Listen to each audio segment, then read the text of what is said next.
అందరికీ ప్రభు అయిన యేసుక్రీస్తు నామములో ప్రేమ వందనాలు. దేవుని వాక్యాన్ని విందాం. ఇక సామెతల గ్రంథం 3వ అధ్యాయం 2వ వాక్యం. అవి దీర్ఘాయువును సుఖ జీవముతో గడుచు సంవత్సరములను శాంతిని నీకు కలుగజేయును. మహాజ్ఞాని సొలొమోను నోట జాలువారిన సామెతల సంపద అనే ఈ పుస్తకములో నుంచి సొలొమోను చెప్పినటువంటి ఓ సుందరమైనటువంటి మాట ఈ పూట మనం ధ్యానం చేస్తున్నాం. అవి దీర్ఘాయువును సుఖ జీవముతో గడుచు సంవత్సరములను శాంతిని నీకు కలుగజేయును. అనంత విశ్వములో ప్రతి వ్యక్తి, ప్రతి కుటుంబం, సంఘములో, సమాజములో నరాలాడుతున్న ప్రతి నరుడు ఆశపడేది, కోరుకునేది ఇలాంటి ఒక సుందరమైన జీవితం. ఏమిటి అనంటే దీర్ఘాయువుతో తృప్తిపరచబడాలి. జీవించిన సంవత్సరాలన్నీ కూడా సుఖమయంగా గడపాలి, సంతోషంగా గడపాలి, ఆనందదాయకంగా గడపాలి. అంత మాత్రమే కాదు, శాంతి, సమాధానం, నెమ్మది కలిగి మానసిక ప్రశాంతతను అనుభవిస్తూ మనుగడను కొనసాగించాలి అనే కోరిక ప్రతి ఒక్కరూ, క్రైస్తవులే కానీ, క్రైస్తవేతలే కానీ, దైవజనులే కానీ, విశ్వాసులే కానీ, క్రొత్తగా వచ్చేవాళ్ళే కానీ, పాత విశ్వాసులే కానీ, ఈ 3 ప్రత్యేకమైన ఆశీస్సులు, దైవ దీవెనలు పొందాలని కోరుకుంటారు. కొందరి జీవితాల్లో మనీ సమృద్ధిగా ఉంటుంది, మనశ్శాంతి ఉండదు. కొందరి జీవితాల్లో ఆరోగ్యం లేనటువంటి ఆయుష్ ఉంటుంది, ఆరోగ్యం లేనటువంటి ఆయుష్. దగ్గుతూనే ఉంటారు, ముక్కుతూనే ఉంటారు, మూలుగుతూనే ఉంటారు, రొప్పుతూనే ఉంటారు, ఆయాస పడతానే ఉంటారు. అంత తొందరగా సావరు. మందులు మింగుతూ ఉంటారు, తిండి తింటూ ఉంటారు, రూమ్ అంతా కంపు చేస్తూ ఉంటారు. కానీ ఆయుష్ ఉంటుంది, కానీ ఆరోగ్యం మాత్రం ఉండదు. ఆరోగ్యం లేని ఆయుష్ కొంతమందికి ఉంటుంది, మరికొంతమందికి మనశ్శాంతి లేని మనీ చాలా సమృద్ధిగా ఉంటుంది. కొందరి జీవితాల్లో అయితే సమాధానం లేని సంబంధాలు, సంతోషం లేనటువంటి అనుబంధాలు చాలా కలిగి ఉంటారు. కానీ ఈ సంవత్సరం ప్రారంభంలో పరిశుద్ధాత్ముడు మీతో చెప్పమన్న సుందరమైన మాట ఏంటంటే, మీరు ఆరోగ్యకరమైనటువంటి ఆయుష్ను అనుభవిస్తూ దీర్ఘాయువుతో తృప్తిపరచబడాలి. సదాకాలం నిలిచే దీర్ఘాయువుతో తృప్తిపరచబడాలి. మన ప్రాణమునకు, దీర్ఘాయుషుకు మూలం మనం ఆరాధించే దేవుడు. మనం ఆయన్ని ప్రేమిస్తున్నాం, ఆయన జీవం మనలో ప్రవహిస్తుంది. కనుక మనం సదాకాలం నిలిచే దీర్ఘాయువుతో తృప్తిపరచబడతాం. అకాల మరణాలు, అర్ధాయుషుతో, అల్పాయుషుతో, ఆకస్మిక మరణాలు ఎవరిని సమీపించకుండా, ఏ ఇంటిలో మరణ మృదంగం మారుమ్రోగకుండా, మరణ దూత స్వైర విహారం చెయ్యకుండా, అందరూ జీవముతో, సమృద్ధి జీవముతో దీర్ఘకాలం బ్రతికి ఆ బ్రతుకులో ఆరోగ్యంగా స్వస్థచిత్తులై క్షేమాభివృద్ధి చెందుతూ బ్రతకాలి. మరో చక్కని మాట, సుఖ జీవముతో గడిపే సంవత్సరాలు. దేవుడు మనకి పరిమితితో కూడిన కొన్ని సంవత్సరాలను నియమించాడు. Limited years. ఆ సంవత్సరాలకు ఒక పరిమితిని దేవుడు నియమించాడు. దేవుడు నియమించిన పరిమితి సంవత్సరాలన్నీ కూడా ప్రతి క్రైస్తవుడు, సృష్టికర్తను ఎరిగినటువంటి ప్రతి దేవుని బిడ్డ సుఖమయంగా వెళ్ళబుచ్చాలట. సుఖంగా, సుఖము అంటే ఇంగ్లీష్ బైబిల్లో ప్లెజర్ అంటే ఆనందం, ఇష్టాన్ని నెరవేర్చుకోవటం, హృదయ వాంఛలు తీర్చబడటం, ఆశలన్నీ తృప్తిపరచబడటం, ఓదార్పు పొందుతూ ఉజ్జీవంగా ఉల్లాసంగా జీవితాన్ని కొనసాగించడం. అంత మాత్రమే కాదు, మది నిండా మనశ్శాంతి, ఇంటి నిండా నెమ్మది, ప్రాకారములలో నెమ్మది, ప్రాణములో నెమ్మది, అడుగుపెట్టిన చోటల్లా నెమ్మది, నలు దిక్కుల నెమ్మది, మానసికమైనటువంటి ప్రశాంతత, ఎక్కడ కలవరాలు లేకుండా, భయము లేకుండా, తొందరపాటు లేకుండా, ఏదో తెలియని ఆందోళన, ఆవేదన తరుముతున్నటువంటి పరిస్థితులు లేకుండా ప్రశాంతంగా జీవించడం, నెమ్మదితో పండుకుని మరలా మేల్కొనటం, ఇలాంటి ఒక సుందరమైన జీవితం క్రైస్తవులమైన మనమంతా కోరుకుంటాం.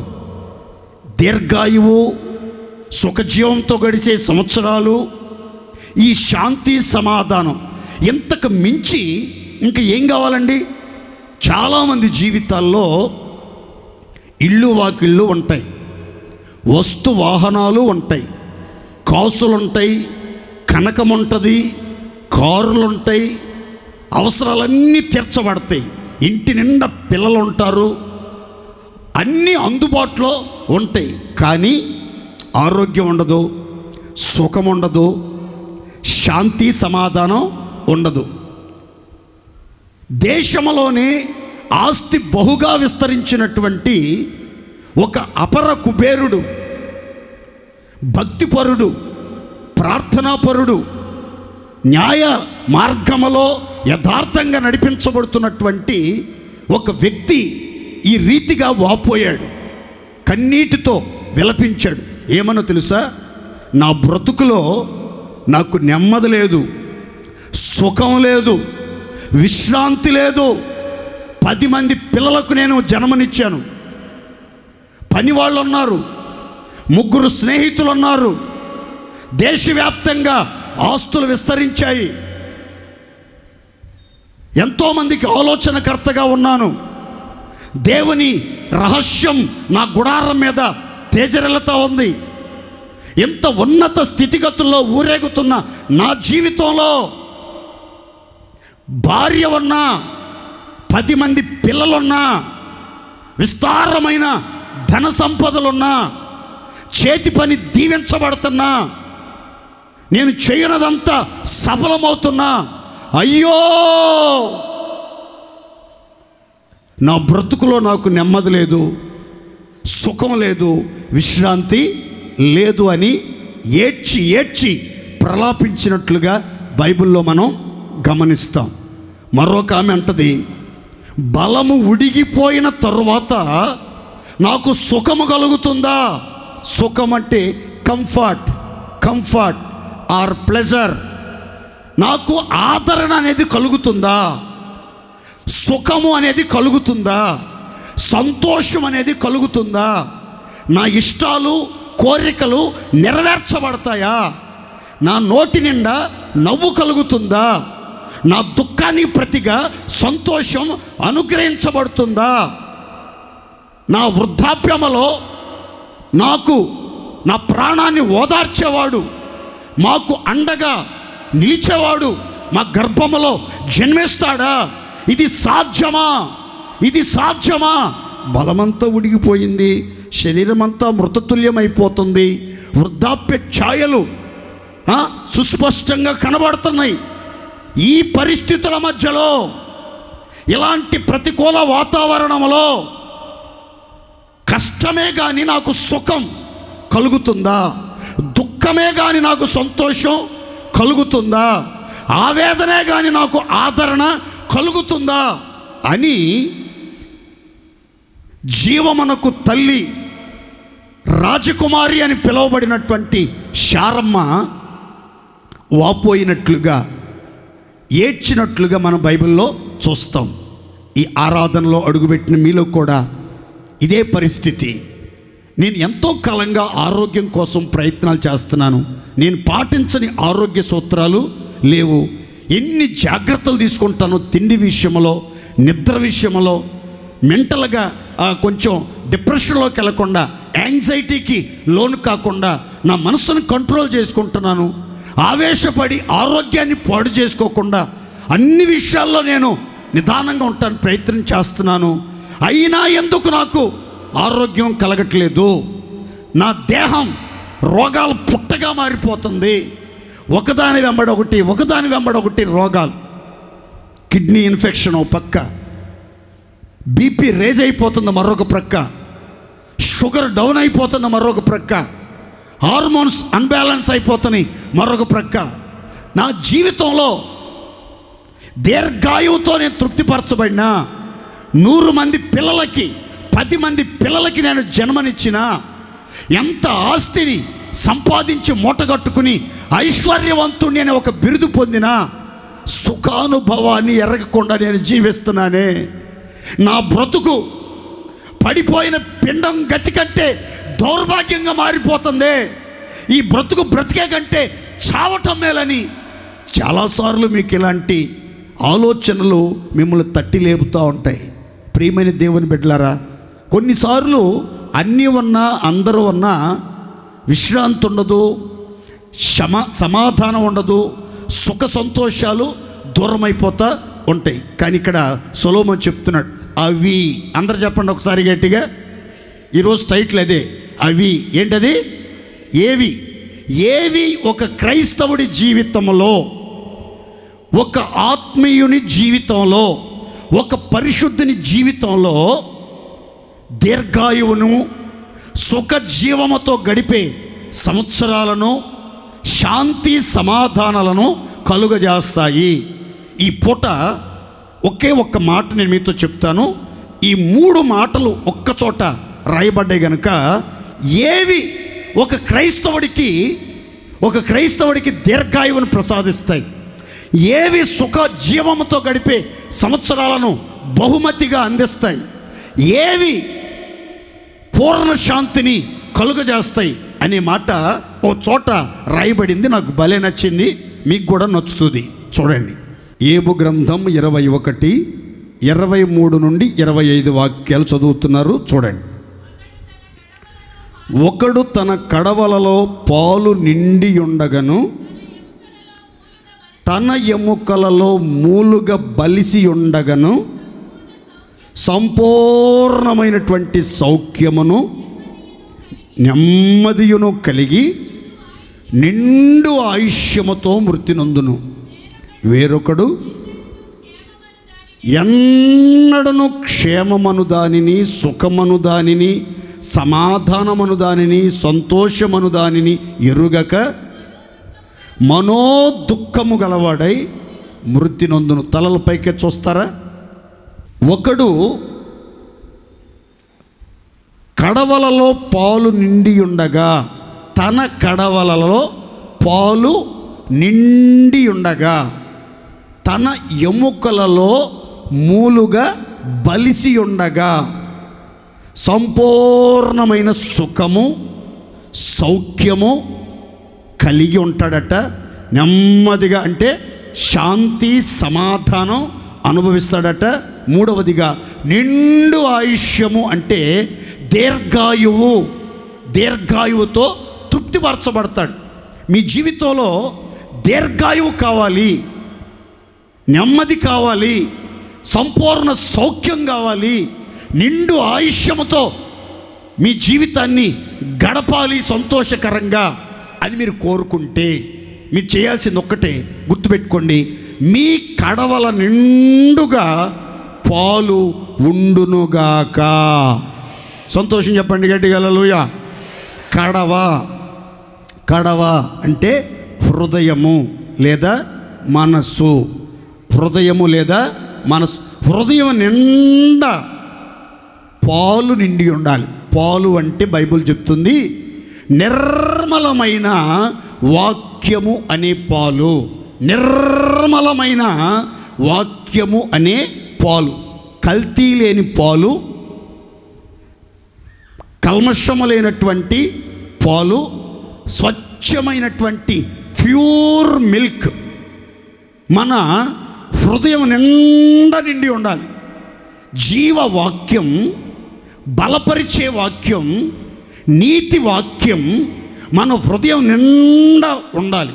అప్పుడు ఏమవుతుందంటే మన ఎముకలన్నీ కూడా మూలుగుతో బాగా బలిసి దృఢంగా, పటిష్టంగా, మంచి గట్టిగా మారిపోతాయి.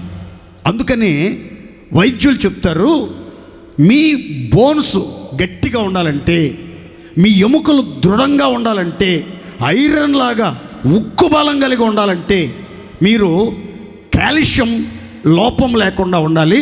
కాల్షియం మీకు కావాలి అంటే మీరు తప్పనిసరిగా పాలు తాగాలి. ఏం తాగాలి? పాలు తాగాలి. తప్పనిసరిగా ఉదయం, ఆ తర్వాత పండుకునేటప్పుడు కూడా లైట్గా పసుపు వేసుకుని, చక్కెర లేకుండా కొంచెం బెల్లం కానీ తేనె కానీ వేసుకుని అది తాగి పడుకుంటే మంచి నిద్ర, ప్రశాంతమైన నిద్ర కూడా వస్తుందని చెప్తారు. ఈ పాలల్లో కాల్షియం ఉంటుంది. ఈ కాల్షియం ఎముకలని బలపరుస్తుంది, దృఢపరుస్తుంది, గట్టిగా మార్చేస్తుంది. ఎముకలు కొంతమందికి పటకమని ఇరిగిపోతాయి. అట్లా బాత్రూమ్కి వెళ్తారు, కాలు జారట ముందుకు పడతారా, కాలు ఇరిగిపోయింది, ఏలు ఇరిగిపోయింది అని అంటారు. మనిషి చూస్తే బ్రహ్మాండంగా ఉన్నాడు, ఏమైంది ఎముకలు అట్లా ఇరిగిపోవటం ఏంటి అంటే ఎముకలు కొంచెం బాగా వీక్గా ఉన్నాయంట. ఎముకలు కొంచెం వీక్గా ఉన్నాయి. కొంతమంది మనుషులు బ్రహ్మాండంగా ఉంటారు. బ్యాక్ బోన్ పెయిన్ పాస్టర్ గారు బాగా ప్రార్థన చేయండి. బ్యాక్ బోన్ వెన్నుపూస నొప్పి వచ్చేస్తుంది పాస్టర్, ప్రక్కటెముకలన్నీ నొప్పులు పాస్టర్ గారు, ఒకటే తీపులు పాస్టర్ గారు అంటే ఎందుకనంటే ఆ కాల్షియం తక్కువైందట. కాల్షియం టాబ్లెట్లు కూడా మింగుతూనే ఉంటారు, మంచి ఫుడ్ కూడా తీసుకుంటారు, కానీ ఆ ఎముకలు బలపరచబడతలా. ఎముకలు బలపరచబడతలా. ఒక క్రైస్తవుని యొక్క ఎముకలు బలపరచబడాలి, మూలుగా దృఢంగా ఉండాలి, గట్టిగా ఉండాలి. ఎముక వెన్నెముక బలంగా ఉంటే మనిషి ఆరోగ్యంగా బలంగా ఉంటాడు. అయితే మీ హృదయం నిండా ఏముండాలంటే నిర్మలమైన వాక్యమనే పాల చేత మీ ఒక్కొక్కరి హృదయం నింపబడునుగాక. సంతోషం చెప్పుకోండి గట్టిగా హల్లెలూయా. ఎవరి హృదయం నిండా నిర్మలమైన వాక్యం అనే పాలు ఉంటాయో వాళ్ళ గురించి బైబిల్ అంటుంది, వాళ్ళట సంపూర్ణమైనటువంటి సౌఖ్యము, నెమ్మది, నిండు ఆయుష్యముతో మృతి పొందుతారు అని బైబిల్ గ్రంథం చెప్తుంది. దేవుని మందిరానికి వస్తున్నటువంటి మీ హృదయం దేనితో నిండి ఉన్నది?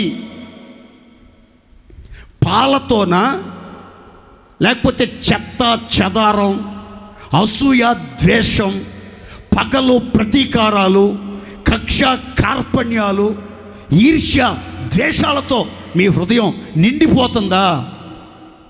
చేదైనటువంటి అనుభవాలతో, దుఃఖంతో మీ హృదయం నింపబడుతుందా? ప్రేమతో మీ హృదయం నింపబడుతుందా? లేకపోతే ద్వేషంతోనా, పవిత్రతతోనా, లేకపోతే అపవిత్రతతోనా? మీరు ఒక్కసారి ఆలోచించండి. దేవుని సన్నిధికి వస్తున్నారు చాలా కాలంగా, మీ హృదయం దేనితో నిండి ఉంది? మీరు నిజంగా వాక్యంతో మీ హృదయాన్ని నింపుకోవటానికి ప్రయత్నిస్తే, వాక్యం మీ గుండెల నిండా సమృద్ధిగా ఉన్నట్లయితే మీ జీవితంలో ఈ 3 ఆశీర్వాదాలు మీలో ఉంటాయి. ఎందుకో తెలుసా? కీర్తనాకారుడు చెప్తాడు, దావీదు, నీ ఎదుట నేను పాపం చేయకుండానట్లు నా హృదయంలో నీ వాక్యమును ఉంచుకొని ఉన్నాను. దేవుని వాక్యం ఎవరి హృదయంలో సమృద్ధిగా ఉంటుందో, నిండుగా ఉంటుందో వాళ్ళట పాపము చెయ్యరు, మూర్ఖత్వంగా ప్రవర్తించరు, ఇచ్చలవిడిగా ఇష్టానుసారంగా ప్రవర్తించరు, అవిధేయులుగా అక్రమస్తులుగా నడుచుకోరు. ప్రతి విషయములో దేవుని భయం కలిగి పవిత్రంగా బ్రతకటానికి, దేవుణ్ణి సంతోషపరచడానికి తమ జీవితాల్ని సిద్ధపరచుకుంటారు. పాపం ప్రవేశించదు గనక హృదయంలోనికి, మనసులోనికి, జీవితంలోనికి ఎంటర్ కాదు కాబట్టి ఆ వ్యక్తి జీవితం ఎలా ఉంటుందంటే చాలా సుఖంగా, చాలా నెమ్మదిగా, చాలా ఆనందంగా, చాలా సమాధానకరంగా కొనసాగుతుంది. కనుక నా మాటనండి, నా 2 చేతులు జోడించి చెప్తున్నాను, మరలా చెప్తున్నాను. చక్కగా వాక్యాన్ని వినండి, వాక్యాన్ని చదవండి, వాక్యాన్ని ధ్యానించండి. వాక్యానుసారంగా జీవించడానికి మీరు ప్రతిరోజు ప్రయాసపడండి. తప్పకుండా ఈ వాక్యానుసారమైన జీవితం ఎవరైతే జీవిస్తారో, ఎవరి హృదయం నిండా దేవుని వాక్యం పుష్కలంగా ఉంటుందో, సమృద్ధిగా జీవవాక్యం ఉంటుందో, వాళ్ళ జీవితాల్లో సుఖం ఉంటుంది, సంతోషం ఉంటుంది, సమాధానం ఉంటుంది. వాళ్ళు దీర్ఘాయువుతో తృప్తిపరచబడుదురుగాక. గట్టిగా చెప్పండి హల్లెలూయా. కనుక ఈ రోజు నుంచైనా జీవవాక్యాన్ని మీరు మీ హృదయంలో ఉంచుకోండి. వాక్యాన్ని గురించి బైబిల్ చెప్తున్న మాట ఏంటంటే, వాక్యం అద్దము వంటిది. చెప్తారా ఒకసారి నోరు తెరిచి అందరు గట్టిగా? వాక్యం ఎలాంటిది? అందుకని క్రైస్తవులైనటువంటి వాళ్ళు తప్పనిసరిగా రోజులో కనీసం 2-3 సార్లు అన్నా అద్దం చూడండి. అద్దం చూడండి. అద్దం చూస్తే అప్పుడు మీరెవరో, మీ స్థితి ఏంటో, మీ పరిస్థితులు ఎట్టా ఉంటాయో అర్థమవుతాయి. ఎప్పుడైనా కొంతమంది అంటారు, నాకు హీరోయిన్ కావాలనే ఆశ ఉంది, టీవీలో వెళ్ళాలని ఆశపడుతున్నానంటే, ఎప్పుడైనా నీ మొహం చూసుకున్నావు అద్దంలో? అమ్మా, ఎప్పుడైనా మొహం చూసుకున్నావు అద్దం? మొహం చూస్తే మొహం నిండా బొక్కలే, మొహం నిండా మచ్చలే, భయంకరమైనటువంటి పరిస్థితి. అందుకని అప్పుడప్పుడు అర్థం చూసుకోవాలి. దీని అర్థం ఏంటంటే, ఒక పై రూపాన్ని చూడటానికే నేను అద్దం ముందు ఇన్నిసార్లు నిలబడుతున్నానే.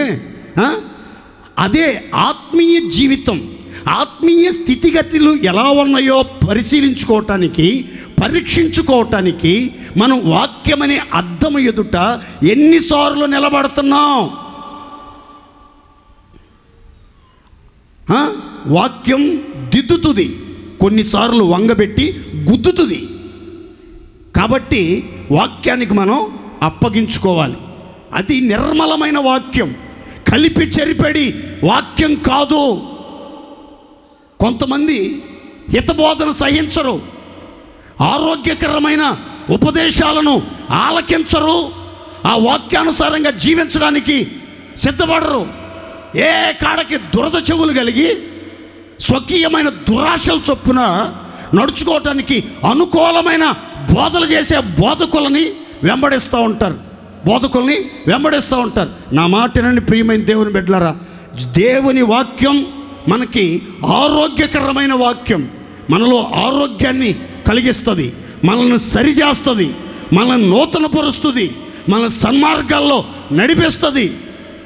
ఎవరు ఎలా ప్రవర్తించినా సరే మీరు మాత్రం మీ గుండెల నిండా పాలు నిండి ఉన్నట్లయితే, వాక్యముతో మీరు నింపబడినట్లయితే ఖచ్చితంగా మీ జీవితం చాలా ఆశీర్వాదకరంగా ఉంటుంది. కాబట్టి ప్రతిరోజు తప్పనిసరిగా ఉదయ సంధ్యలు మీరందరూ స్వచ్ఛమైన పాలు తాగుదురుగాక. పాలు రేట్లు విరిగిపోయినాయి పాస్టర్ గారు, లీటర్ 70 రూపాయలు 80 రూపాయలు ఉంది, మేము ఎక్కడ తాగుతామండి, పిల్లలకి అన్నం పెడితే అంతంత మాత్రం కష్టంగా ఉంటుంది అనుకుంటున్నారు. అందుకని మీరు కొనే పని లేదు, ఈ పాలు ఉచితం. ఈ పాలు ఏంటయ్యి? నోరు తెరిచి చెప్పండి గట్టిగా, ఈ పాలు ఏంటయ్యి? ఉచితం.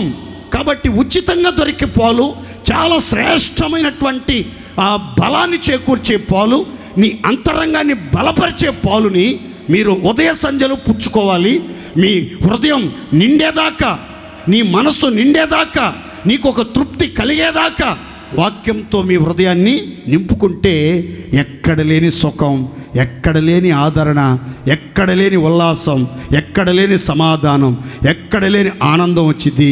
ఆటోమేటిక్గా నీ ఆయుష్కాల దినాలు పొడిగించబడి దీర్ఘాయువుతో మీరందరూ తృప్తిపరచబడుదురుగాక.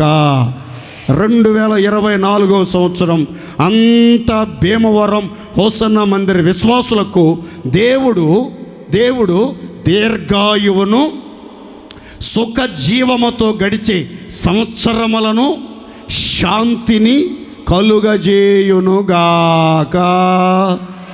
ఆమేన్. చెప్పండి గట్టిగా. అయితే ఈ 3 మాటలు వివరించడానికి చాలా టైం కుదరదు, అందుకని ఈరోజు ఒకే ఒక్క మాట చెప్తాను, గుర్తుపెట్టుకోండి. అదేంటంటే సుఖ జీవముతో గడిపే సంవత్సరాలు. ఇది నిజంగా మీరు అలా గడపాలి, మా జీవితాన్ని సుఖమయంగా గడుపుకోవాలనుకుంటున్నాం, సంతోషంగా గడపాలనుకుంటున్నాం, సమాధానంగా గడపాలనుకుంటున్నాం, ఆరోగ్యంగా గడపాలనుకుంటున్నాం, ఆనందంగా గడపాలనుకుంటున్నాం మా జీవితాన్ని ఈ సంవత్సరం నుంచి అయినా అనుకునే వాళ్ళకి మాత్రమే నేను కొన్ని మాటలు చెప్తాను, జాగ్రత్తగానండి. మొదటి మాట ఏబు గ్రంథం 36:10-11. ఉపదేశము వినుటకై వారి చెవిని తెరవజేయుము, పాపము విడిచి రెండని ఆజ్ఞ ఇచ్చును, వారు ఆలకించి ఆయనను సేవించిన ఎడల తమ దినములను క్షేమముగాను తమ సంవత్సరములను సుఖముగాను వెళ్ళబుచ్చుదురుగాక. చప్పట్లు కొడి దేవుడు మహిమపడతాం గట్టిగా మరొకసారి సంతోషంగా కొట్టాలి.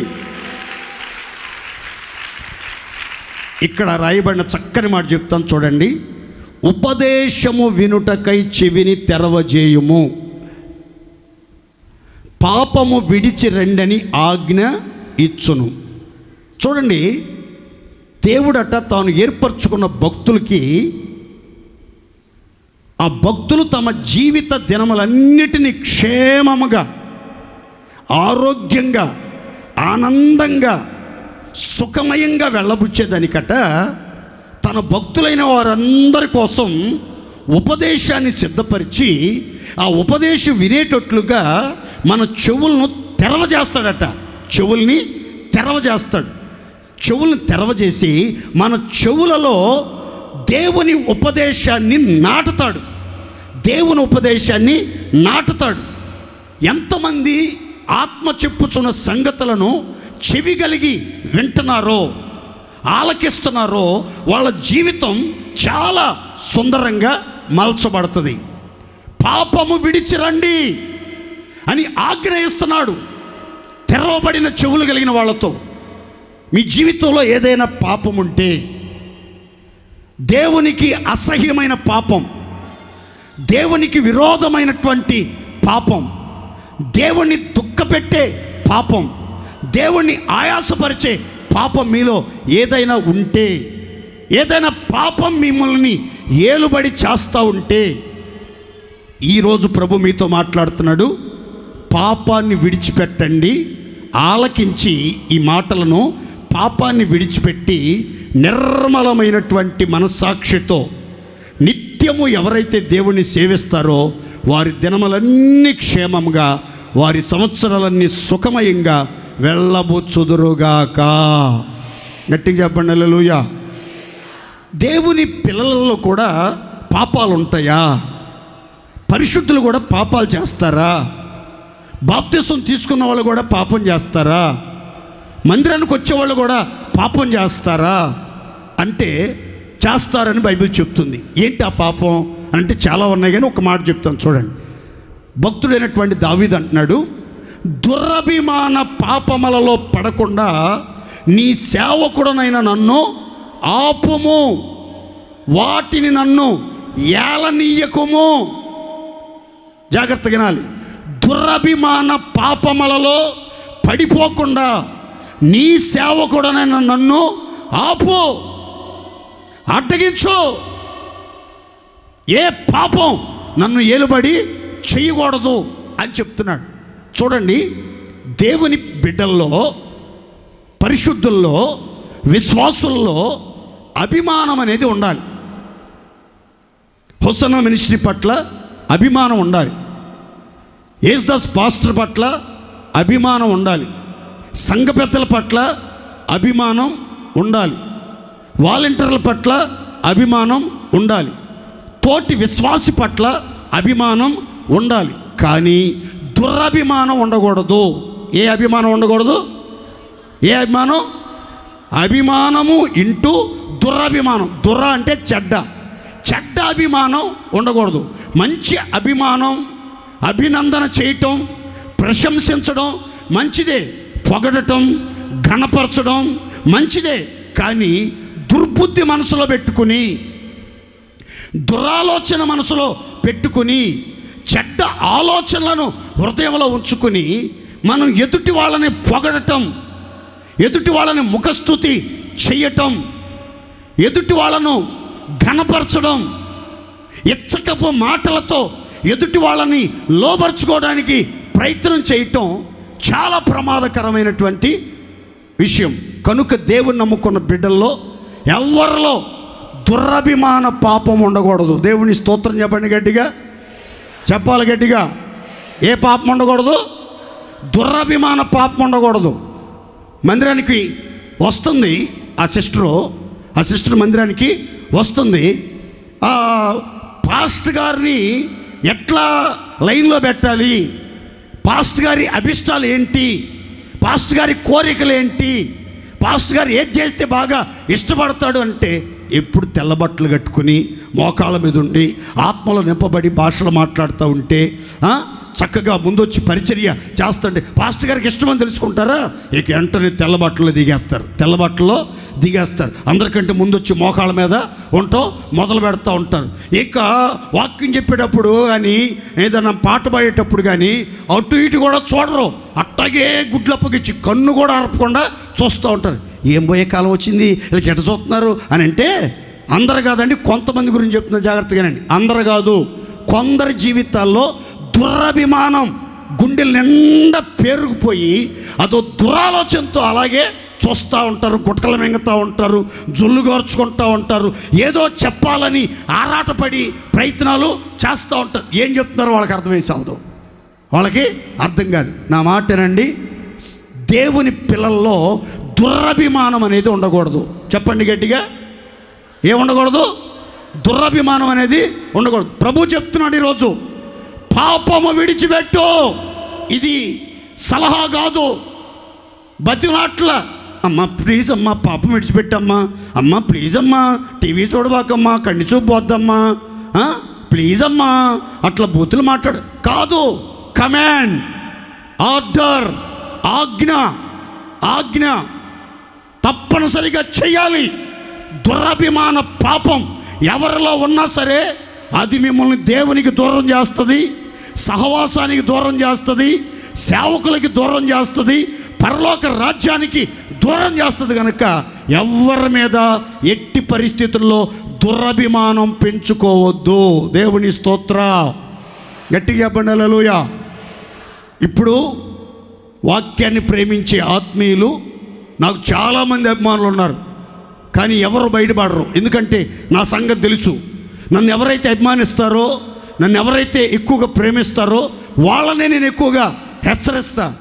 వాళ్ళని డైరెక్ట్గా బ్రదర్ ఇలా చేయొద్దు, ఇలా చేస్తే మంచిది కాదని చెప్తా. అందుకని నా దగ్గరికి రావడానికి ఇష్టపడరు.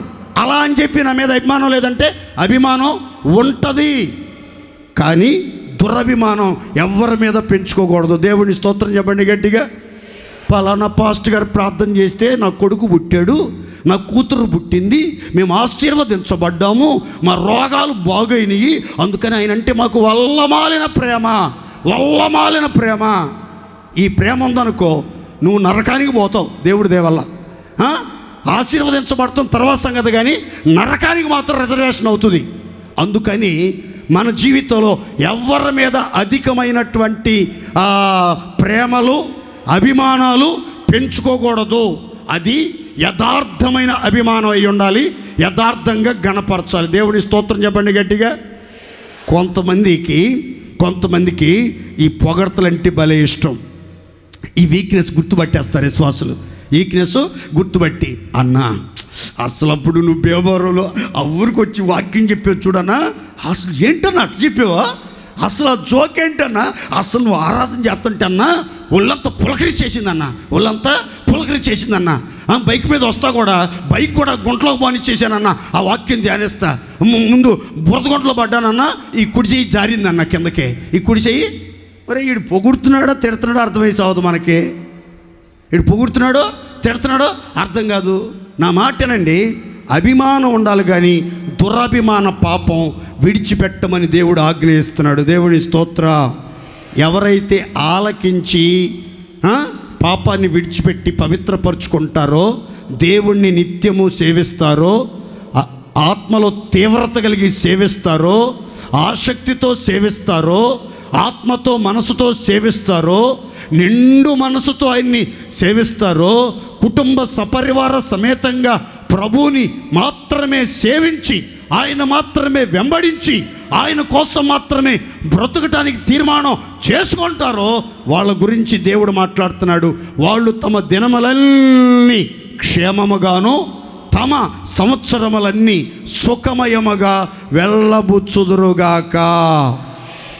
మీకు క్షేమం కలగాలి, మీ ఇంటికి క్షేమం కలగాలి, మీకు కలిగిన సమస్తానికి క్షేమం విస్తరించాలి అని మీరు కోరుకుంటే, మీ జీవితం సుఖమయంగా ఉండాలి, దేవుడు సకల సౌకర్యాలు సదుపాయాలు సర్వ సమృద్ధి కలిగించి సంతృప్తికరమైన మార్గాల్లో నడిపించి సత్యకృపలో సాక్షులుగా ప్రకాశింపజేయాలని మీరు ఆరాటపడితే, దేవుని వాక్యం అంటుంది, పాపాన్ని విడిచిపెట్టు. మందిరానికి వస్తున్నావుగా, వాక్యం వింటున్నావా? ఏం వింటున్నావు వాక్యం? కొంతమంది వాక్యం అంతా వినరు, చిన్న చిన్నవి విని ఎట్లా చెప్పొచ్చా పాస్టర్ గారు, ఎట్లా మాట్లాడొచ్చా పాస్టర్ గారు, అందుకే ఆయనంటే నాకు మంట, అందుకే నాకు ఆయనంటే కాలిద్ది, ఎక్కడ కాలిద్దో నాకే తెలియదు. ఎక్కడ కాలిద్దో నీకు తెలియపోతే ఎట్రా నాయన? అందుకని ఎక్కడ కాలిద్దో తెలియాలి, లేకపోతే స్పర్శ లేకపోతే ఒళ్ళంతా కాలిపోద్ది. మీరు వాక్యాన్ని చక్కగా వినండి, దేవుడు మీతో మాట్లాడతాడు. పాపాన్ని విడిచిపెట్టు, అక్రమ సంబంధం విడిచిపెట్టు, లోక స్నేహాలు విడిచిపెట్టు, లోక ప్రేమలు విడిచిపెట్టు, అబద్ధాలు విడిచిపెట్టు, మోసాలు చేయటం విడిచిపెట్టు, అధికమైన వడ్డీ వ్యాపారాలు చేయటం విడిచిపెట్టు. అది నీ కుటుంబాన్ని నాశనం చేసేస్తుంది, జాగ్రత్త. దేవుడు మాట్లాడినప్పుడు వెంటనే ఆజ్ఞకు లోబడి పాపాన్ని విడిచిపెట్టి ప్రభువుని ఆత్మలో తీవ్రత కలిగి సేవించండి. ఖచ్చితంగా మీరు క్షేమంగా ఉంటారు, మీ కుటుంబం క్షేమంగా ఉంటుంది, మీకు కలిగిన సమస్తం క్షేమంగా ఉంటుంది, మీ జీవితం సంపూర్ణ సుఖముతో వెళ్ళబుచ్చుదురుగాక. సంతోషంగా చప్పట్లు కొట్టుకుని దేవుడు మహిమపరచండి గట్టిగా. హల్లెలూయా, హల్లెలూయా. రెండో మాట చెప్తాను చూడండి, సామెతల గ్రంథం 3:24. పండుకొనున్నప్పుడు నీవు భయపడవు, నీవు పరుండి సుఖముగా నిద్రించదవు. చప్పట్లు కొట్టొచ్చుగా గట్టిగా సంతోషంగా.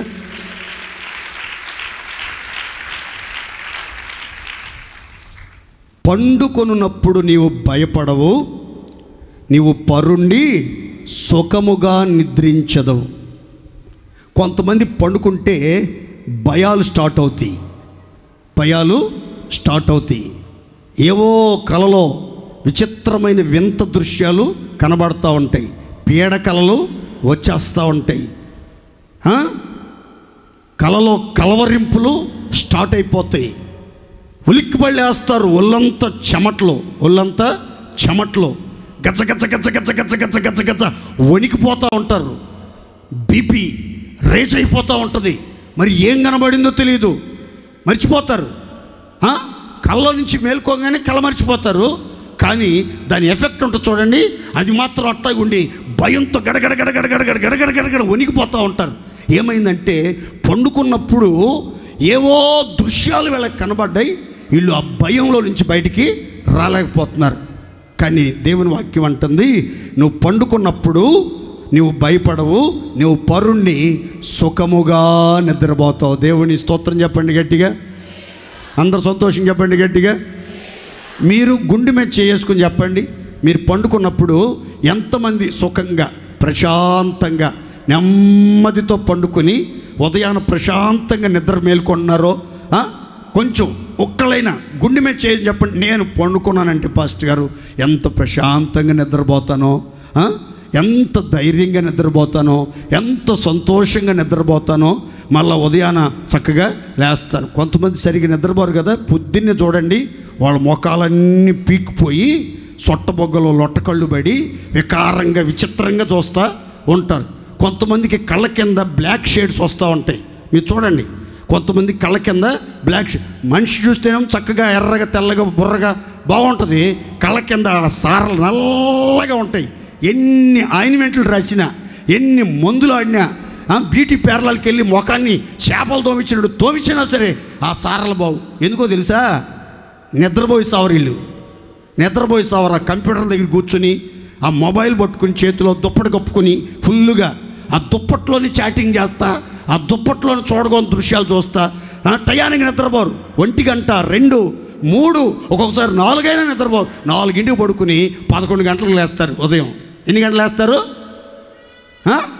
ఉదయం 11 గంటలు లేస్తారు. ఒరే ఏం పోయే కాలం వచ్చిందిరా అని. రాత్రి కొద్దిగా లేట్ అయింది, కొద్దిగంటే తెల్లవారుజాము 4, కొద్దిగంటే ఎంత వీళ్ళ దృష్టిలో? తెల్లవారుజామున 4. అప్పటిదాకా ఏం చేస్తున్నారు మరి? ఎవరితో చాటింగ్ చేస్తున్నారో, ఎవరిని చీటింగ్ చేస్తున్నారో, ఎవరితో మీటింగ్ పెట్టారో, ఎవరితో డేటింగ్ రెడీ అవుతున్నారో మనకు తెలియదు. కానీ చేయకూడని కార్యాలు ఏదో చేస్తున్నారు మొత్తం మీద. అంతే, నిద్ర అనేది చాలామందికి కన్నులకి దూరం అయిపోతుంది. కానీ ఈ సంవత్సరం మీతో ప్రభు చెప్పమన్నాడు, మీరు పండుకునేటప్పుడు ఏ భయం లేకుండా, ఏ బెదురు లేకుండా ప్రశాంతంగా పండుకుంటారు. చక్కగా ఉదయకాల సమయంలో ప్రశాంతంగా నిద్ర మేలుకుంటారు. దేవుని స్తోత్రం చెప్పండి గట్టిగా. మంచిగా నిద్రపోయిన వాళ్ళ ముఖం చూడండి, పొద్దున్నే ఎంతో నిర్మలంగా, ఎంతో ప్రశాంతంగా, ఎంతో తేటగా ఉంటుంది. వాళ్ళ బీపీ లెవెల్స్ కూడా చాలా కంట్రోల్లో 70, 72 అట్లా ఉంటాయి. నేను నిద్ర లేవగానే బీపీ చెక్ చేసుకుంటాను 70 నుంచి 72 అట్లా 72 అట్లా ఉంటుంది. కానీ పొరపాటున పైకి వెళ్ళదు. ఆ తర్వాత నెమ్మదిగా వాకింగ్ చేస్తూ ఉంటే కొంచెం అట్లా వెళ్తుంది. కానీ అంతకు మించి అసలు పొరపాటున పెరగదు. హార్ట్ బీట్ అయినా సరే, మీ బీపీ లెవెల్స్ అయినా సరే అన్ని క్రమంగా ఉండాలి అని అంటే ప్రశాంతంగా నిద్రపోవాలి. దేవుని స్తోత్రం చెప్పండి గట్టిగా. చూడండి, ఆరోగ్యవంతుల లక్షణం ఏంటంటే వైద్యశాస్త్రం చెప్తుంది. వైద్యశాస్త్రంలో డాక్టర్లు చెప్తున్నారు, పండుకున్న తర్వాత, నిద్రకు ఉపక్రమించిన తర్వాత 3 నుంచి 5 నుంచి 7 నిమిషాల్లోపు నిద్రలోకి వెళ్ళిపోవాలట. 5 నుంచి 7 నిమిషాల్లోపు నిద్రలోకి వెళ్ళిపోవాలట. ఆరోగ్యవంతులైనటువంటి వాళ్ళు అనారోగ్య సమస్యలు ఏవి లేకుండా, మానసిక ఒత్తిళ్ళు ఏవి లేకుండా ఉన్నటువంటి వాళ్ళు 5 నిమిషాల్లో నుంచి 7 నిమిషాల్లోపు పండుకున్న వెంటనే ప్రశాంతంగా నోరు తెరిచి కళ్ళు మూసి ఇక నిద్రపోతూ ఉంటారు. ఇక దేవుని స్తోత్ర గట్టిగా చెప్పండి హల్లెలూయా. ఇలాంటి సుఖ నిద్ర ఎవరికి సాధ్యమవుతుంది? ఓ చక్కని మాట చెప్తాను, మీరు కూడా ఫాలో అవ్వండి. 5:12 ప్రసంగి గ్రంథం. కష్టజీవులు కొద్దిగా తినినను, ఎక్కువగా తినినను సుఖ నిద్ర నొందుదురు. అయితే ఐశ్వర్యవంతులు తన ధన సమృద్ధి చేత నిద్ర పట్టదు. ఇక్కడ ఒక 2 క్యారెక్టర్లు మనకు కనబడుతున్నాయండి. ఒకటేమో కష్టజీవులు, రెండవ క్యారెక్టర్ ఏమో ఐశ్వర్యవంతులు. ఎవరండి వీళ్ళు? ధన సమృద్ధి కలిగిన ఐశ్వర్యవంతులు రెండవ క్యారెక్టర్. మొదటి క్యారెక్టర్ ఏమో కష్టజీవులు. చూడండి, ధనవంతులట, ఐశ్వర్యవంతులట తమకు కలిగిన ధన సమృద్ధి చేత వాళ్ళకు నిద్ర పట్టదంటండి. ఇదే విచిత్రం. చాలామంది అంటారు ఆర్థికపరమైన ఇబ్బందుల వలన ఆలోచించి నిద్ర దూరం అయిపోతుంది, ఆరోగ్యం పాడైపోతుంది, ఈ కుటుంబాన్ని ఏడవలేకపోతున్నాను. మమ్మల్ని గనక దేవుడు మాకు ఒక మంచి ఉద్యోగం ఇచ్చి, మాకు ఒక రాబడిచ్చి, మంచి ఇల్లుండి, మంచి కారుండి, మంచి వసతులుంటే మాకు అసలు ఏ రోగాలు ఉండవు, ఏ సమస్యలు ఉండవు అని అంటూ ఉంటారు చాలామంది. ఇక్కడ చూడండి, ఐశ్వర్యవంతుడి కట తనకు కలిగిన ధన సమృద్ధిని బట్టి నిద్ర పడతలేదట. ఇదొక విచిత్రం. బంగారం ఫుల్లుగా ఉంది ఇంట్లో, డబ్బు ఫుల్లుగా ఉంది ఇంట్లో, మంచి శాలరీ, మంచి వసతులు, ఇంట్లోనే బెడ్రూము, ఇంట్లోనే బాత్రూము, ఇంట్లోనే తింటాం, ఇంట్లోనే మొత్తం అన్నీ అంత బాగానే ఉంది. కానీ నిద్రబట్టి సావట్లా. ఎందుకని అని అంటే వీడు మనసు అంతా కూడా దేని మీద ఉంటుందంటే ధనం మీదే ఉంటుంది. అందుకని యేసుప్రభు అంటాడు, ఒకని ధనం ఎక్కడ ఉండునో వారి హృదయము అక్కడే ఉంటుంది. వీడు పండుకున్నా సరే, మంచం కింద పెట్టాను కదా కట్టలన్నీ, అవన్నీ అట్టగే ఉన్నాయి, ఎవడన్నా ఒకటి లాగారా, లాకర్లో పెట్టానే, అవి ఉన్నాయో ఎవరన్నా తీశారా, ఆ పొట్టు చీర మడతల్లో పెట్టాను కదా, నేను మా మొగుడికి తెలియకుండా, పిల్లలకు తెలియకుండా మా మొగుడు ఏమన్నా వాటిని ఇదిలిచ్చాడా, ఏదైనా కలబెట్టాడా, ఇదే ఆలోచన. పండుకున్నా కానీ నిద్ర పట్టదు. ఉలిక్కిపళ్ళు వేసి మళ్ళీ అక్కడికి వెళ్ళి బీరువతాళం తీస్తారు, పరుపు లేపి మళ్ళీ చూసుకుంటారు, దిండు లేపి చూసుకుంటారు. ఈ కవర్లో 5,000 ఉండాలి, ఇప్పుడు 3,500 ఉన్నాయి, 1,500 ఎవరు లేపేశారు? సెన్సెస్ లేపేసిందా? సెన్సెస్ ఏమైనా లేపేసిందా? అంటే ఆ చిన్న సిస్టర్ ఏం చేసిద్ది, ఏమని బ్లాక్మెయిల్ చేసిద్ది పెద్ద సిస్టర్ని, నువ్వు పెద్దన్నకి ఇవ్వకుండా ఎందుకు పెట్టుకున్నావు నువ్వు తిండి కింద అంటే, సరేలే అమ్మాయి ఒక 500 ఉంచుకుని వేయించేయి అంటే ఓకే. కుదరదన్నారు అనుకోండి, రాజీ పడలేదనుకోండి, మొత్తం తీసుకొచ్చి మళ్ళీ ఇక్కడికి వచ్చి మళ్ళీ పంచాయతీ. అందుకని డబ్బున్నవాడికి అసలు నిద్ర పట్టదు, మనశ్శాంతి ఉండదండి. అందుకని ఒక భక్తుడు ప్రార్థన చేస్తా అంటాడు, అయ్యా దేవుడా, ఓ మంచి దేవుడా, నన్ను మాత్రం ధనవంతుడిగా చేయబాకు, అట్లా అని చెప్పి తిండి లేని దరిద్రుడిగా కూడా చేయబాకు. ఎందుకంటే డబ్బు ఎక్కువైందనుకోండి, ఐశ్వర్యం ఎక్కువైపోయిందనుకోండి, దేవుడా ఎక్కడున్నాడు, ఎప్పుడు కనబడ్డా, ఆయన ఎట్లుంటాడు, నాకంటే కూడా బాగుంటాడా, నాకంటే కూడా మంచి బట్టలు వేసుకుంటాడా, నాకంటే కూడా రిచ్గా ఉంటాడా, ఇట్లాంటి పొగరెక్కిన మాటలు మాట్లాడుతానేమో నాయన, అందుకని నాకు డబ్బు ఎక్కువ వద్దయ్యా అట్లా అని చెప్పి దరిద్రుడికి చేసావనుకోండి, ఎక్కడైనా కడుపు నింపుకోవటం కోసం ఆకలి తట్టుకోలేక ఎక్కడైనా దొంగతనం చేశానంటే నీ నామాన్ని దూషించిన వాడిని అవుతా. అందుకని నాకు సరిపడదా ఇచ్చేయి. దేవుని స్తోత్రం చెప్పండి గట్టిగా. ఈ ప్రార్థన మీరు చేస్తారా? చేయమంటే అమ్మా అట్టట్ట పాస్టర్ గారు బలివాడు అండి, పెళ్ళిడికి వచ్చిన పిల్లలు 2 ఉన్నారు, ఆడపిల్లలు, వాళ్ళకి కట్నం ఇవ్వాలి, పురుళ్ళు పోయాలి, మాకు సొంత ఇల్లు లేదు, స్థలం కొనుక్కుని ఇల్లు కట్టుకోవాలి, ఎన్ని కావాలంటే డబ్బులు బోల్డ్ కావాలిగా పాస్టర్ గారు. మంచిదే, కానీ సుఖముగా అనుభవించుటకు సమస్తము ధారాళంగా దయచేసి దేవుని మీద మీరు నమ్మిక ఉంచాలి, కానీ అస్థిరమైన ధనం మీద పొర్రపాటున నమ్మకం ఉంచకూడదు. దేవుని స్తోత్రం చెప్పండి గట్టిగా. ధనం రెక్కలొచ్చిన పెట్టలాగా ఎగిరిపోద్దంట దావీదు చెప్తున్నాడు, ధనానికి రెక్కలు ఉన్నాయట, అది ఎప్పుడు ఎగిరిపోద్దో, ఎప్పుడు ఎవరి దగ్గర ఉంటుందో, ఎప్పుడు ఎవరి దగ్గర నుంచి ఎవరి దగ్గరికి ట్రాన్స్ఫర్ అవుతుందో దానికే తెలియదు. ఇంకో విచిత్రం చెప్పమంటారా? జీవము లేనటువంటి కరెన్సీ నోటు జీవమున్నటువంటి వ్యక్తిని విలువల్లాడిస్తా ఆటాడుకుంటుంది. చూడండి, కరెన్సీకి విలువ ఉంది కానీ జీవం లేదు. ఇప్పుడు 1000 రూపాయలు 500 నోటుకి విలువ ఉంది కానీ దానికి ఏం లేదు. చెప్పలేదు గట్టిగా. మనకి జీవం ఉంది కానీ ఏమి లేదు. ఎందుకు లేదు? ఉంది. కానీ అప్పుడప్పుడు మనకు వచ్చే ఆలోచన ఏంటంటే నాకు విలువ లేదు అనుకుంటాం. కానీ ఈ జీవము లేని కరెన్సీ నోట్ ఏం చేస్తుందంటే జీవం ఉన్న వాళ్ళందరినీ ఊరిస్తుంది, జీవం ఉన్న వాళ్ళందరినీ అల్లాడిస్తుంది, జీవం ఉన్న వాళ్ళందరికీ నిద్ర లేకుండా చేస్తుంది. దేవుడి స్తోత్ర. అయితే మీకు మంచి సుఖ నిద్ర కలగాలి, నెమ్మదితో పండుకొని ప్రశాంతంగా పడుకుని మేల్కోవాలి.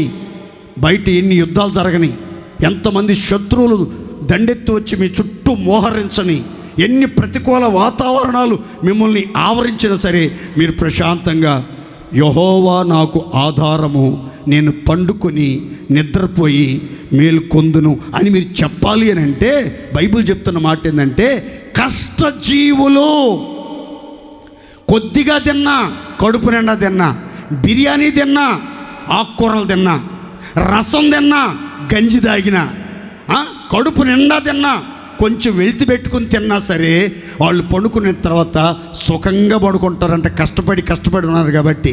అయితే ఈ ఐశ్వర్యవంతులేమో తమ కలిగిన ధన సమృద్ధిని బట్టి నిద్రే లేకుండా గర్వంతో విర్రవీగి ధనం మీదే మనసు నిలిపి ఆ ధన వ్యామోహంలోనే ఉండి నిద్ర కన్నులకు దూరమైపోయి మానసిక ప్రశాంతత దూరమైపోయి సుఖాన్ని అనుభవించలేని పరిస్థితి ఎదుర్కొంటున్నారట.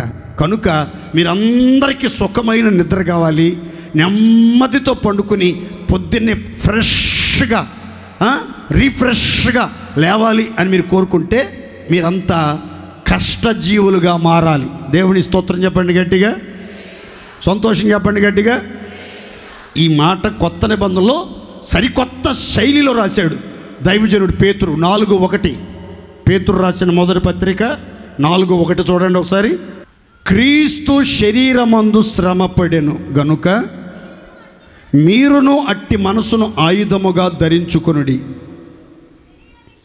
శరీర విషయములో శ్రమపడిన వాడు శరీరమందు జీవించు మిగిలిన కాలము ఇక మీదట మనుజాశలను అనుసరించి నడుచుకొనక దేవుని ఇష్టానుసారముగానే నడుచుకొనున్నట్లు పాపముతో ఇక జోలి ఏమీ లేక ఉండునుగాక.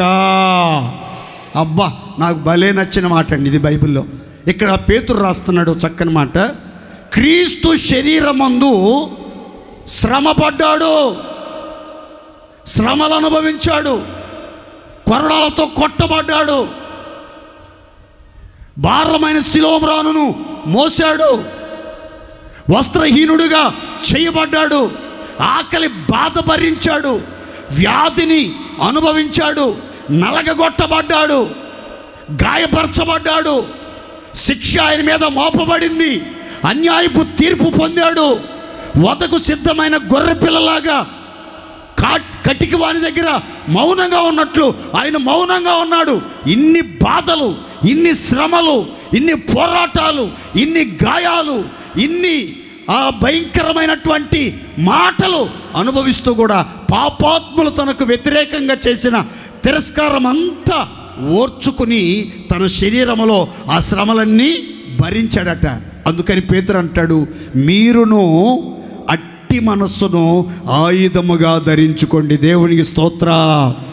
క్రైస్తవులైనటువంటి వాళ్ళు శ్రమపడే మనసు ఉండాలండి. ఏ మనసు ఉండాలి? నోరు తెరిచి చెప్పండి గట్టిగా, ఏ మనసు ఉండాలి? శ్రమపడే మనసు. ఆదివారం వచ్చిందా, మందిరానికి వచ్చి శ్రమదానం చేయండి, పరిచర్య చేయండి, మంచిది. వంట చేసేవాళ్ళు వంట చేయండి, మందిరం శుభ్రం చేసేవాళ్ళు మందిరం శుభ్రం చేయండి, గ్లాసులు శుభ్రం చేసేవాళ్ళు గ్లాసులు శుభ్రం చేయండి, యవనస్తులు సౌండ్ సిస్టమ్ అంతా మోసుకుని చక్కగా పరిచర్య చేయండి, ప్రయాసపడండి. ఎవరైతే హృదయపూర్వకంగా శ్రమ పడతారో, సంతోషంగా శ్రమ పడతారో, మనస్ఫూర్తిగా శ్రమ పడతారో వాళ్ళ జీవితం ఎంతో ఆశీర్వాదకరంగా మార్చబడుతుంది. రెండో కోణం, దేవుడు నీకు ఒక కుటుంబం ఇచ్చాడు, దేవుడు నీకు ఒక భవిష్యత్తునిచ్చాడు, దేవుడు నీకు ఒక బాధ్యత ఇచ్చాడు. కాబట్టి నీ కుటుంబాన్ని పోషించడానికి నీవు తప్పనిసరిగా బలం ఉండగా, ఆరోగ్యం ఉండగా, జ్ఞానం దేవుడు నీకు అనుగ్రహించగా నీవు తగిన సమయంలో శ్రమపడే మనసును ఆయుధంగా ధరించుకొని శ్రద్ధగా పనిచేయాలి, బాధ్యతగా పనిచేయాలి. బద్ధకస్తులాగా కాదు, సోమరిపోతులాగా కాదు. కొంతమందికి ఎంత బద్ధకం అంటే అంత బద్ధకం. కాలేజీకి వెళ్ళాలన్నా బద్ధకమే, ఉద్యోగానికి వెళ్ళాలన్నా బద్ధకమే, పనికి వెళ్ళాలన్నా బద్ధకమే, పరిచర్య చేయాలన్నా బద్ధకమే, ప్రార్థన చేయాలన్నా బద్ధకమే. తినటానికి మాత్రం బద్ధకం ఉండదు, తినటానికి బద్ధకం ఉండదు. పళ్ళాలు తింటారు, తినేదంతా ఎడిపోతుందో తెలీదు. కానీ కష్టపడటానికి ఎందుకు నువ్వు నిర్లక్ష్యంగా ఉంటున్నావు, సోమరిగా ఉంటున్నావు? నీ పిల్లల్ని పోషించాల్సిన బాధ్యత, నీ భార్యకి అన్న వస్త్రములు తక్కువ చేయకుండా అన్ని వసతులు కల్పించాల్సిన బాధ్యత నీ మీద ఉంది కదా. ఎందుకు ఉద్యోగానికి వెళ్ళవు? ఎందుకు పని చేయడానికి వెళ్ళవు? 3 రోజులు పనికి వెళ్తే 4 రోజులు కాళ్ళు ఎత్తి పండుకోవటం, ఇదేం దరిద్రం అండి. దేవుని వాక్యం అంటుంది, శ్రమపడే మనసును ఆయుధంగా ధరించు. అలా ఉంటే ఏమైంది అని అంటే, అట్టి మనసు ఎవరైతే ధరించుకుంటారో వాళ్ళట మనుజాశలను అనుసరించకుండా, పాపం జోలికి పోకుండా దేవుని ఇష్టానుసారంగానే నడుచుకొందురుగాక. సంతోషం చెప్పండి గట్టిగా హల్లెలూయా. కనుక దేవుని పిల్లలు శ్రమపడాలి. ఆరోగ్యం ఇచ్చాడు దేవుడు, శ్రమపడు. కొంతమంది అనారోగ్యంతో ఉండి కూడా ఉద్యోగాలు చేసేవాళ్ళు నాకు తెలుసండి. ఈ మందిరంలోనే ఒక అబ్బాయి యవనస్తుడికి కిడ్నీ ఇన్ఫెక్షన్ ఉంది. కానీ అతడు అంత బలహీనతతో ఉండి కూడా డయాలసిస్ చేసుకుంటా కూడా ఉద్యోగం చేస్తాడు. నేను ఎందుకులే ఉద్యోగం మానిపించి ఎట్లా కొట్ట చూడండి అన్న, మీరు దేవుడు అన్ని ఇచ్చాడు కదా అని చెప్పాల నేను. ఎందుకంటే అతనికి పని మీద బాధ్యత ఉండాలి. మైండ్ ఒక పని మీద కాన్సన్ట్రేట్ చేసినప్పుడే మైండ్ డైవర్ట్ కాకుండా ఎటువైపుకి నాకే ఎందుకు ఎలాంటి రోగం వచ్చింది, అందరూ బాగుపడుతున్నారు, నేనే ఎందుకు బాగుపడతలేదు అని అనవసరమైన ఆలోచనలు రాకుండా ఉండాలంటే ఈ మైండ్కి ఏదో ఒక పని ఉండాలి. ఈ మైండ్కి ఎప్పుడు మేత పెడతా ఉండాలి. ఈ మైండ్ని ఎప్పుడైతే ఖాళీగా ఉంచుతామో, ఎంటీగా ఉంచుతామో అక్కడికి సైతాను దూరేస్తాడు. అందుకని యవ్వనస్తులైనా, కుటుంబ సభ్యులైనా, పెద్దలైనా బాధ్యత కలిగిన వాళ్ళు ఖాళీగా ఉండొద్దు, మనసుని ఖాళీగా ఉంచొద్దు. మానసికమైన శ్రమ, శారీరకమైన శ్రమ, ఓపికన్నంత వరకు ఉద్యోగమైన, వ్యాపారమైన, చేతి పనులైనా, వృత్తి పనులైనా, పెయింట్ పనులైనా, వాహనాలైనా, నీ జీవనోపాధి నిమిత్తం దేవుడు నీకు ఏ పనిని నియమించి నిర్ణయించాడో ఆ పనిలో శక్తి లోపం లేకుండా ప్రయాసపడండి. అప్పుడేమైందంటే ఆ కష్టజీవులట పనికి వెళ్ళి రాగానే, డ్యూటీకి వెళ్ళి రాగానే ఓ మొద్దు అంటారు, మంచిగా వేడి నీళ్ళు పోసుకుని ఓ మొద్దుని కాసేపు ప్రార్థన చేసుకుంటే మంచి నిద్ర వచ్చేస్తుంది. దేవుని స్తోత్ర. అలా కాకుండా పని పాట లేకుండా మధ్యాహ్నం తినంగానే పడుకోవటం, పొద్దున్న టిఫిన్ చేయగానే ఒక 2 గంటలు పడుకోవటం, మళ్ళీ మధ్యాహ్నం తినంగానే 1 గంట పడుకోవటం, ఎక్కడ చేతి రాత్రి నిద్ర ఎక్కడి నుంచి వచ్చింది?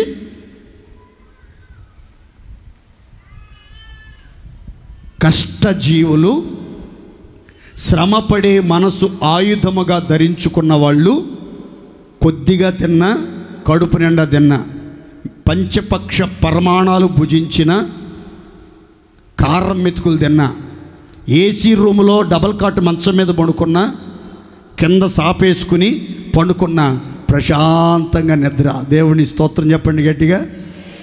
ఇప్పుడు అందరూ ఉసు ఉసు ఉసు ఉసు అనుకుంటున్నారు, కానీ అప్పట్లో ఏం ఫ్యాన్లు ఉన్నాయి, ఏం కూలర్లు ఉన్నాయి, ఏం ఏసీలు ఉన్నాయి.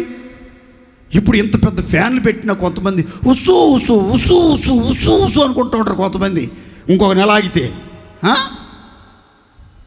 చెట్టు కింద పడుకున్నా శ్రమ పడేవాడికి నిద్ర వచ్చేసిద్ది, ఫ్యాన్ లేకపోయినా నిద్ర వచ్చేసిద్ది, కడుపు నిండా తిండి తిన్నా నిద్ర వచ్చిద్ది, కడుపులో కొంచెం తిని పడుకున్నా నిద్ర వచ్చేసిద్ది. అదే అంటారు కదా, ఆకలి రుచి ఎరగదు, నిద్ర సుఖం ఎరగదు. దేవుని స్తోత్రం చెప్పండి గట్టిగా. అది అందుకని మీరు సుఖంగా నిద్రపోవాలంటే శ్రమపడే మనస్సును మీరు ఆయుధముగా ధరించుకుందురుగాక. సంతోషం చెప్పండి గట్టిగా. హల్లెలూయా. 3వ మాట యెషయా గ్రంథం 55:2. ఆహారము కాని దాని కొరకు మీరేల రోకలిచ్చెదరు, సంతృష్టి కలుగజేయని దాని కొరకు మీ కష్టార్జితమును ఎలా వేయపరిచెదరు. నా మాట జాగ్రత్తగా విని మంచి పదార్థములను భుజించుడి, మీ ప్రాణమును సారవంతమైన దాని యందు సుఖింపనీయుడి. దేవునికి స్తోత్రం కలుగునుగాక. అందరు చెప్పండి గట్టిగా హల్లెలూయా. ఇది చూడండి, ఇక్కడ ప్రాణం సుఖంగా ఉండాలి అని ఒక ప్రవక్త ద్వారా దేవుడు తెలియపరుస్తున్నాడు. కొంతమందట కష్టార్జితంను వేయపరుచుకున్నారట, అనవసరమైన వాటి కోసం, తృప్తి కలుగజేయని వాటి కోసం, బలాన్ని చేకూర్చని వాటి కోసం అనవసరంగా కష్టార్జితాన్ని వ్యర్థం చేస్తున్నారట. కానీ బైబిల్ అంటుంది, నా మాట జాగ్రత్తగా వినినట్లయితే భూమి యొక్క మంచి పదార్థాలను భుజించి మీ ప్రాణమును సారవంతమైన దాని యందు సుఖింపనీయండి. మన ప్రాణం సారవంతమైన వాటిని భుజించి సుఖంగా ఉండాలి. దేవుని స్తోత్రం చెప్పండి గట్టిగా, సంతోషం చెప్పండి గట్టిగా. మనం ఏది పడితే అది తినకూడదండి. దేవుని పిల్లలు ఇటు చూడాలి అందరూ. ఏది పడితే తినబాకండి.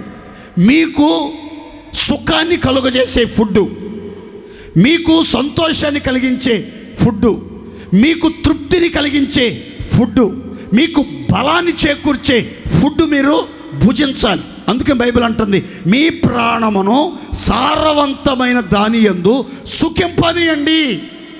అందుకనే ప్రసంగి రాస్తాడు, ప్రసంగి గ్రంథంలో ఏమనంటే, సంతోషముగా ఉండుట కంటెను సుఖముగా ఉండుట కంటెను నరులకు శ్రేష్టమైనది లేదని నేను తెలుసుకున్నాను.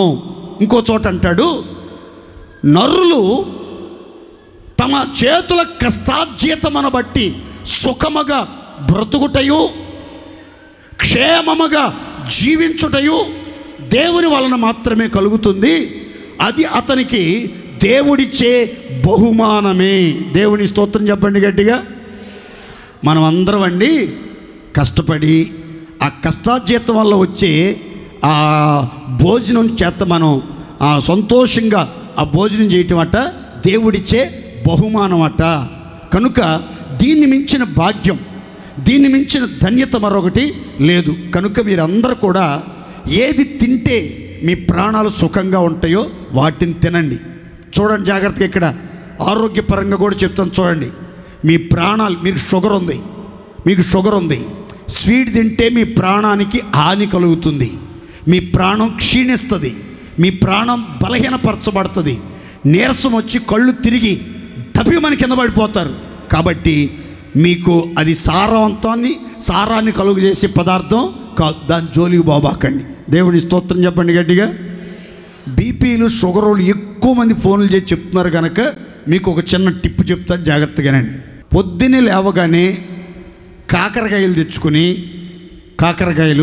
తెచ్చుకొని ఒక్క పావు కప్పు లేదా ఒక అరకప్పు, టీ కప్పులో ఒక అరకప్పు వచ్చేదాకా ఆ కాకరకాయని జ్యూస్ చేసి వడగట్టుకుని దాంట్లో ఏమి వేయకుండా అట్లాగే కళ్ళు మూసుకొని నోరు తెరిచి గొంతులో పోసేసుకొని గబక్కన మింగేయండి. 1 గంట దాకా ఏం తినొద్దు, ఏం తాగవద్దు. అప్పుడు షుగర్ లెవెల్స్ అయినా బీపీ లెవెల్స్ అయినా 3 రోజుల్లో ఆటోమేటిక్గా డౌన్ అయిపోతాయి తప్పనిసరిగా. కనుక తప్పనిసరి కొంచెం చేదుగా ఉంటుంది, కొంచెం కాదు విపరీతమైనటువంటి బిటర్నెస్ ఉంటుంది, దాంట్లో చేదు ఉంటుంది. కనుక ఆ చేదుని మీరు తాగటానికి ఇష్టపడితే ఖచ్చితంగా బీపీ షుగర్ లెవెల్స్ డౌన్ అయిపోయి కంట్రోల్లోకి వచ్చేస్తాయి.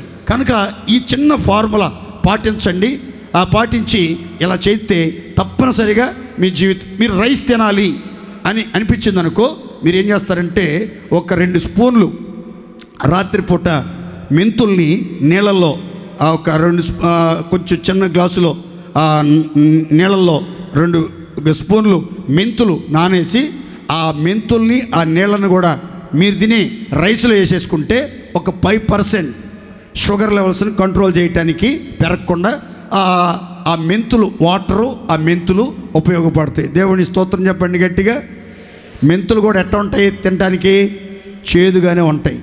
మీకు లడ్డూలు తినాలనిపిస్తే మెంతులు, ఆ తర్వాత గసాలు, ఆ తర్వాత బెల్లం, నల్ల బెల్లం మొత్తం చక్కగా వండ చేసుకుని శుభ్రంగా తినాలనిపించినప్పుడల్లా తినండి, అంత లెవెల్ అయిపోద్ది. దేవుని స్తోత్ర, గట్టిగా చెప్పండి హల్లెలూయా.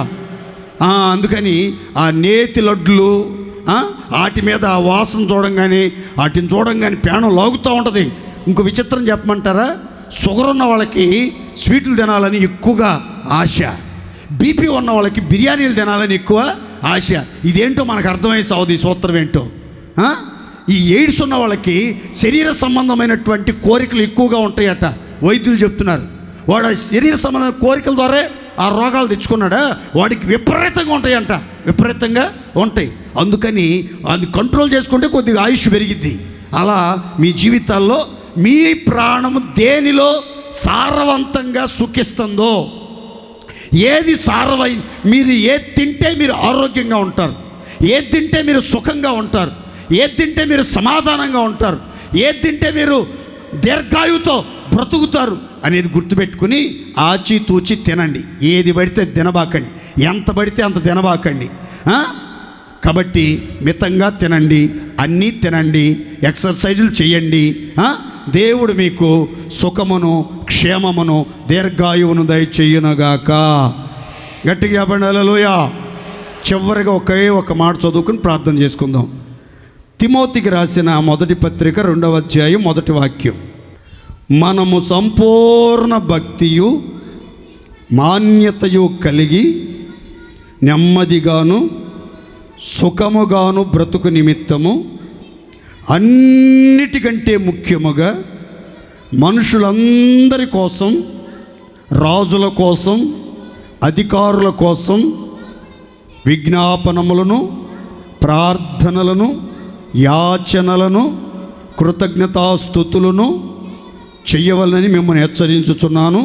ఇది మంచిదియు మన రక్షకుడగు దేవుని దృష్టికి అనుకూలమనై ఉన్నది. దేవునికి స్తోత్ర. గట్టిగా చెప్పండి హల్లెలూయా. దైవజనుడు పౌలు రోమా జైల్లో చెరసాల్లో ఉండి ఈ తిమోతి పత్రిక రాశాడు. ఇదే చివరి పత్రిక అని కొంతమంది బైబిల్ పండితులు చెప్తున్నారు. ఇది చివరి పత్రిక, ఆయన రాసిన పత్రికల్లో ఇదే చివరి పత్రిక.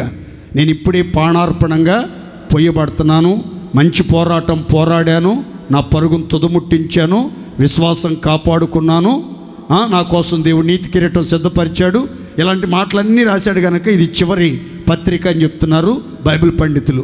అయితే ఈ పత్రిక రాసేటప్పుడు జాగ్రత్తగా నా లేడి చూడాలి అందరూ. రోమా ప్రభుత్వాన్ని నీరో అనే ఒక చక్రవర్తి పరిపాలిస్తున్నాడు. ఎవరండి? నోతే చెప్పాలి గట్టిగా, ఎవరు? ఇతడు క్రైస్తవులకు అనుకూలంగా ఉన్నట్లుగా ఉంటూ క్రైస్తవులకు విపరీతమైనటువంటి కీడు చేసి, క్రైస్తవులను చిత్రహింసలు పెట్టి, క్రైస్తవులను నష్టపరిచి, క్రైస్తవులను అవమానపరిచి, క్రైస్తవులను భూమి మీద లేకుండా తుడిచేయాలని ఎన్నో రకాల ప్రయత్నాలు చేసినటువంటి వ్యక్తి. ఇంత దుర్మార్గుడు రాజ్య పరిపాలన చేస్తున్నాడు. ఇలాంటి హింసకుడు రాజుగా ఉండి అధికారం చెలాయిస్తున్నాడు. ఆ పదవిలో ఉన్నప్పుడు విశ్వాసులకు పత్రిక రాస్తున్నాడు, సేవకులకు పత్రిక రాస్తున్నాడు పౌలు. విశ్వాసులమైన మనం, క్రైస్తవులమైన మనం సుఖంగా బ్రతకాలంటే, బ్రతికినంతకాలం నెమ్మదిగా సమాధానంగా బ్రతకాలంటే, ఆరోగ్యంగా ఆశీర్వాదకరంగా బ్రతకాలంటే ఏం చేయాలో తెలుసా? అన్నిటికంటే ముఖ్యంగా, ఎన్నిటికంటే? కొంచెం నోరు తెచ్చి గట్టిగా చెప్పండి. ఎన్నిటికంటే? అన్నిటికంటే ముఖ్యంగా సుఖంగా బ్రతకటానికి, నెమ్మదిగా బ్రతకటానికి, ఆరోగ్యంగా బ్రతకటానికి, క్షేమంగా బ్రతకటానికి అన్నిటికంటే ముఖ్యంగా ఏం చేస్తారంటే, మనుషులందరి కోసం ప్రార్థన చేయండి, రాజులందరి కోసం ప్రార్థన చేయండి, అధికారులందరి కోసం ప్రార్థన చేయండి. ప్రార్థన ఒక్కటి సరిపోదు, విజ్ఞాపనలు చేయండి. విజ్ఞాపన ఒక్కటి సరిపోదు, యాచనలు చేయండి, అంటే బతిమలాడండి. బతిమలాడితే సరిపోదు, కృతజ్ఞతాస్తుతులు చెల్లించండి. ఇది దేవుని దృష్టికి అనుకూలం, ఇది మంచిది, ఇది మంచిది అని దైవజనుడు రాస్తున్నాడు. ఈ 2024 సంవత్సరంలో సెంట్రల్ గవర్నమెంట్లో బీజేపీ ప్రభుత్వం మరలా అధికారంలోకి వచ్చిన, కాంగ్రెస్ ప్రభుత్వం అధికారంలోనికి వచ్చిన, క్రైస్తవులకు అనుకూలమైన ప్రభుత్వం వచ్చిన, వ్యతిరేకమైనటువంటి ప్రభుత్వం వచ్చినా సరే క్రైస్తవులమైన మనం భక్తిలో నుంచి దిగజారిపోకుండా, దేవుణ్ణి వెంబడించడంలో వెనుక తీయకుండా, భయపడి పిరికి పందల్లాగా ప్రవర్తించకుండా, ప్రతి స్థలములో జీవగ్రంథం చేతబట్టి జ్యోతిలాగా ఒక క్రైస్తవుడిగా చలామణై తేజరలాలి అంటే బైబిల్ అంటుంది, అన్నిటికంటే ముఖ్యంగా ఓ క్రైస్తవ సమాజమా ప్రార్థించండి, ప్రార్థించండి, ప్రార్థించండి, ప్రార్థించండి. క్రైస్తవుడి ఊపిరి ప్రార్థనగా మారిపోవాలి. క్రైస్తవుడు ఊపిరి ప్రార్థన. ఒక క్రైస్తవుడు బ్రతుకున్నాడు అనే దానికి, ఒక మనిషి బ్రతుకున్నాడు అనే దానికి గుర్తు ఏంటంటే ఊపిరి. ఏంటదండి? ఊపిరి. ముక్కుల దగ్గర ఇట్లా వేలు పెడతారు, గాలి ఆడుతున్నది అనుకోండి, పోయాడు రే బకెట్ తన్నేసాడు అంటారు. బకెట్ తన్నేసాడు. మనం నిద్రపోతున్నా, మెలకువగా ఉన్నా, నడుస్తున్నా, పని చేస్తున్నా సరే మనం గాలి పీలుస్తూ ఉంటాం, వదులుతూ ఉంటాం. అలాగే మన జీవితంలో ఒక క్రైస్తవుడు ఆత్మీయంగా ఉన్నాడు, మండుతున్నాడు, దేవుని కోసం ప్రకాశిస్తున్నాడు, దేవునిలో నిలిచి ఉన్నాడు, దేవుని కోసమే బ్రతుకుతున్నాడు అనే దానికి గుర్తు ఏంటంటే క్రైస్తవుల్లో ప్రార్థన ధ్వని ఆగకూడదు. దేవునికి స్తోత్ర. ఏ ధ్వని? ప్రార్థన ధ్వని ఆగకూడదు. చచ్చేదాకా ప్రార్థన, ప్రార్థన. వయసు ముసల్తనం రావచ్చేమో కానీ, శరీరానికి ముసల్తనం రావచ్చేమో కానీ ప్రార్థనలో ముసల్తనం రాకూడదు. దేవుని స్తోత్రం చెప్పండి గట్టిగా. మీ గతంలో చెప్పాను, మరలా చెప్తున్నాను. మా గురువు గారి తల్లి కొడాలి మోజెస్ చౌదరి గారి తల్లి 97 సంవత్సరాల వయసులో ఆదివారం పూట దేవుని మందిరంలోకి వచ్చి అందరికంటే ముందుగా మోకాళ్ళ మీద ఉండి ప్రార్థన చేస్తాం. చచ్చేదాకా కళ్ళజోడు కూడా వేసుకోకూడదని ప్రతిష్ట. చాలా దగ్గర పెట్టుకుని కొంచెం కనబడటానికి ఇబ్బందిగా ఉండేదట. అయినా కానీ అట్లాగే కూడబలుక్కుని చదువుతూ ఉండేది. మోకాళ్ళ మీద ప్రార్థన చేస్తా మోకాళ్ళ మీద ఉండే చచ్చిపోయింది. మోకాళ్ళ మీద ఉండే చచ్చిపోయింది. ఎంత ధన్యురాలో చూడండి, ఎంత ధన్యురాలో చూడండి. కనుక దేవుని పిల్లమైనటువంటి మనం మోకరించడానికి ఓపికన్నంత కాలం మోకాళ్ళ మీద ఉందాం. దేవుని స్తోత్రం చెప్పండి గట్టిగా. ఉపవాసం చేయగలిగిన శక్తి ఉన్నంత వరకు కనీసం వారానికి ఒక్క పూట అయినా ఉపవాసం ఉండి కడుపు కాల్చుకుని నడుము కట్టుకుని ప్రార్థనలో గడుపుదాం. మరలా ఎలాంటి రోజులు వస్తాయో మనకు తెలియదండి. దుర్దినములు రాకమునిపే, వీటి యందు నాకు సంతోషం లేదు అని చెప్పే రోజులు రాకమునిపే సత్క్రైస్తవులారా మోకాళ్ళ మీద ఉండి ప్రార్థించడానికి, ఉపవాసాలుండి ప్రార్థించడానికి, సంఘముగా ఉండి ప్రార్థించడానికి, కన్నీళ్లతో ప్రార్థించడానికి, పట్టుదలతో ప్రార్థించడానికి, విజ్ఞాపనలు చేయటానికి మనం ఎల్లప్పుడూ సిద్ధపడాలి. అన్నిటికంటే very very very very important thing ఏంటంటే దేవుని బిడ్డలు ప్రార్థన చేయాలి. ఈ ప్రార్థనే మనకు నెమ్మదిని, ఈ ప్రార్థనే మనకు సుఖవంతమైన జీవితమును ప్రసాదించునుగాక.